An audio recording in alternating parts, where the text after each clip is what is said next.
जय हिंद दोस्तों hello everyone welcome back to my YouTube channel नोंथांमोनखौ आंनि यूट्यूब चैनलाव बयखौबो खनसे बरायग्रोनाय जाबाय थ' नोंथांमोना आंनियाव गोबाङानो कमेन्ट खालामनानै सोंहरबाय थादों आरोना आदा मा डकुमेन्ट्स लादों मा चेक खालामदों होननानै उदालगुरि डिस्ट्रिक्टनि सिङाव जायफोर दङ आरोना बिथांमोना कमेन्ट खालामनानै सोंहरबाय थादों थ' नोंथांमोन आं बिदिनो इनफरमेशन होनो थाखाय बे भिडिअखौ लाबोनाय जाबाय नोंथांमोना भिडिअखौ नायलांबाय थादो थ' नोंथांमोन दाखालि माने जुलाइ मासनि सिगाङाव दाखालि जायफोर माने बाय'डाटा हैदोंमोन बिथांमोनखौ जास्ट माने नाम एन्ट्रिल' खालामदोंमोन बेनिफ्राय दिनै माने जायफोरा matric pass higher secondary pass सोरबा डिग्री पास सोरबा PhD थानाय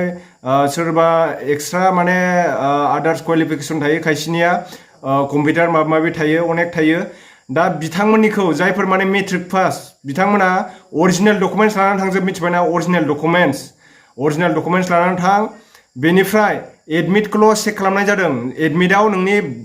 डेट अफ बार्थ बेखौ चेक खालामनाय जादों बेनिफ्राय बिसोर लिरनानै लाखिदों नोंनि नाम नोंनि बिमा बिफानि नाम नोंनि गामिनि नाम नोंनि पोस्ट अफिस बेफोरखौल' लिरनानै लाखिदों नोंनि एडमिट जेरेक्स जेबो लाखिथ'वाखै दायो बिनि उनाव नोंनि मबाइल नाम्बार लिरनानै लाखिदों दा बेसांखिनियानो आरोना मेट्रिकनि एडमिटखौल' नायदों नोङो ओमफ्राय क्वालिफिकेसनखौ नोंनो लिरनानै होदों गावसिनि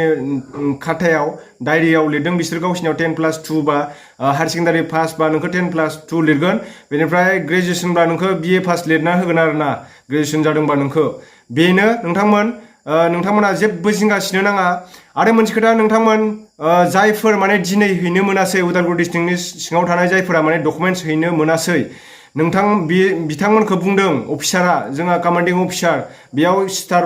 गरनै ओमफ्राय सिंह अशक चक्र मोनसे थायोना बे कमान्डिं अफिसार मिथिबाय बे बिथां सारा बुंदों माने नोंथांमोना जायफोर दिनै होनो मोनाखै बिसोरखौ बुंबानो जाबाय बिथांमोना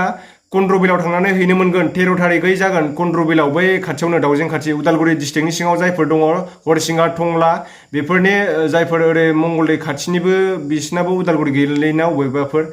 बिसोरबो हैनो हागोन कन्ट्रबिलाव नैबे हरसिंगाजों ओरै हाबलांबा मोनो मिथिबाय कन्ट्रबिलाव हैबानो जाबाय 13 थारिखै थांथारनांगोन मिथिबाय गाबोन जुदि नैबे उदालगुरि खाथिनिया जायफोर माने हैनो मोनाखै नैबे भैरबकुन्दआव गाबोन लागोन लाया बे आसा खम जोंनिया दिनै माने जायफोर हैदों डकुमेन्ट्स बिसिनिया माने टकन नाम्बार जाना फैखाजोब्बाय टकन नाम्बार हरजोबखाबाय बिसोरनो टकेन नाम्बार हिसाब जाखाजोब्बाय बयनियाबो आरोना दा बे टकेन नाम्बारखौ नोंथांमोना गाबोन 9:30नि सिगां मोनहैनांगोन गाबोन फुङाव 9:30नि सिगां मिथिबाय बेयाव बे टकेन नाम्बारखौ लानानै थां बे टकेन नाम्बारखौ लांबासो नोंथांमोना हाइ जाम्प लं जाम्प बारनो मोनगोन बेनिफ्राय एसे फोरोंगोन खारनायनि दिनैथ' जास्ट डकुमेन्ट्सल'सो चेक खालामनाय जाबाय दिनैथ' नै 1500 2000सो जागौमोन मानसिफ्रानो नोंथांमोनाथ' नुखादों आं बेनि थाखाय नोंथांमोनखौ 6टायाव थांनो होदों आंबो माने मोजाङै इनफरमेसन मोनाखैमोन दा बिथांमोनाव कल खालामनानै सोंहरबाय थादोंमोन आं बिथांमोना टाइमखौनो फिक्स बुंनो हाया थेवबो नोंथांमोनाथ' नुखाबाय मानसिया मादि जादों माने इसेबांनो थाब थांनो हायो इसेबांनो मोजां आरो नोंथांमोननि थाखाय आरो जायफोर माने आंनियाव कमेन्ट खालामनानै सोंहरगासिनो दं चिरांनिया जायाखै नामा क'क्राझारनिया जायाखै नामा बेलेग गहपुरफोरनिया बे बिश्वनाथ डिस्ट्रिक्टफोरनिया जायाखै नामा सनितपुरनिया जायाखै कार्बि आंलंनिया जायाखै ओरै लखिमपुर साइडनिया मानो जायाखै बेफोरबायदि अनेक सोंदों आरोना BTRनि बाहेरायाव थानाय जेसेबांनाखि दङ बिथांमोननियाबो जाजोबगोन नोंथांमोना जेबो टेनसन लाना दायो जास्ट फ्रि ट्रेनिंल'सो होगासिनो माने बेयाव जेबो गैया ट्रेनिंल'सो जेबो भेकेन्सि ओंखारथ'वाखै दायो मिथिबाय नोंथांमोना भेकेन्सि ओंखारब्लानो नोंथांमोना प्रेक्टिस खालामबाय था न'आवनो प्रेक्टिस खालामबाय था भेकेन्सि ओंखारब्लानो नोंथांमोना एप्लाइ खालामब्लानो जाबाय दा बाक्सायाव जादों माबायाव जादों सामब्रां होननाय जायगायाव जादों बाक्सायाव ओमफ्राय बिथिं ओरैजाय माबाथिंजाय जादों भुटान बर्डारफोरथिं जादों ओरै नोंथांमोनाथ' मिथिखायो सिमला बाजार बेफोरथिं जादों बाक्सायाव जाखांबाय बिसिनिया बेनिफ्राय दायो चिरां ओमफ्राय क'क्राझाराव जागोन आरो BTR ओनसोलनि सिङाव थानाय जेसेबांनाखि 4 डिस्ट्रिक्ट दङ जोंहा 4 डिस्ट्रिक्ट BTR ओनसोलनि सिङाव दा बिसोरो जाग्रोगोन मिथिबाय ओमफ्राय जायफोर बुंदों जे आदा बेयाव थाङाबा जानाय नङा नामा माबा मोनसे जागोन नामा नाय आं बेखौ जेबो बुंनो हाया मानो होनना बुङोब्ला जोंहा 2006 बे समावथ' जोङो उन्दैमोन दा जोङो थाबायनोनो रोंना रोङामोनथाय बे समाव आंबो गोसोआव थाबायनो रोङोमोन रोंनाया बे समाव होमबा 2006आव जोङो खथाखोमोन फरायोमोन खथाखो बे समाव 2006आव नोंथांमोनाथ' जायफोर एसे गिदिर नोंथांमोनाथ' मिथिखादों 2006आव जोंहा BTCनि गन्डगल जादोंमोन बे समाव BLTनिफ्राय गोबां जब होदोंमोन नंगौना नङा बेबायदिनो जोंहा नैबे BTR एकर्डआवबो जोंहा माखासे दा फरायफुबाय थानाय गथ' बेफोरनि थाखाय जोंहा स्रोदै होखुमानोबो जानो हागौ मिथिबाय आं नोंथांमोननि थाखायसो बुंदों दे बेखौ दा होखुमानोबो जानो हागौ बेखौ नोंथांमोना एलाउड खालामलाबायनाङा जाहाथे गुबुन जाथिफ्रा मिथिबा जोंखौ मेगन सालायगोन बिसोरो मिथिबाय गुबुन जाथिफ्रा मिथिबा साला बिसोरल' होदों होननानै दावराव खालामलायगोन बिसोरो बेखायनो नोंथांमोना थांथार मिथिबाय जायफोर थाङाखै हैयाखै नोंथांमोना उनाव आफसुस जानो हागौ आरोना आं मानो हैयासै होननानै आं बे खोथाखौल'सो बुंनो सानो आरो जेनेबा जागोन जाया बेखौ आंबो बुंनो हाया बेखौ गिदिर गोलावफ्रा दा रायज्लायगासिनो दङ खिन्थु हैथार नोंथांमोना मिथिबाय हैथार डकुमेन्ट्सफोरखौ है फ्रि ट्रेनिं कर्सखौ ला बायसेन्स जुदि माबा मोनसे जायोब्ला बिसोरो डाइरेक्ट बयखौबो सोना होजोबनोबो हागौ खुनु गेरेन्टि गैया बेयाव मिथिबाय नोंथांमोना हैथार बेनि थाखायनो डकुमेन्ट्सखौ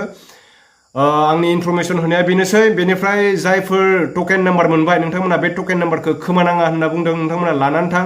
आरो अफिसारफोरा माखासे खोथा बुंबावदों जिथुनाखि कमान्डिं अफिसार जोंहा चिफ गेस्ट जानानै फैदों बे दिनैनि प्रग्रामाव जायफोर बुजायग्रा बिथांमोना सारमोना बुंदों आरोना जोंखौ जायफोर माने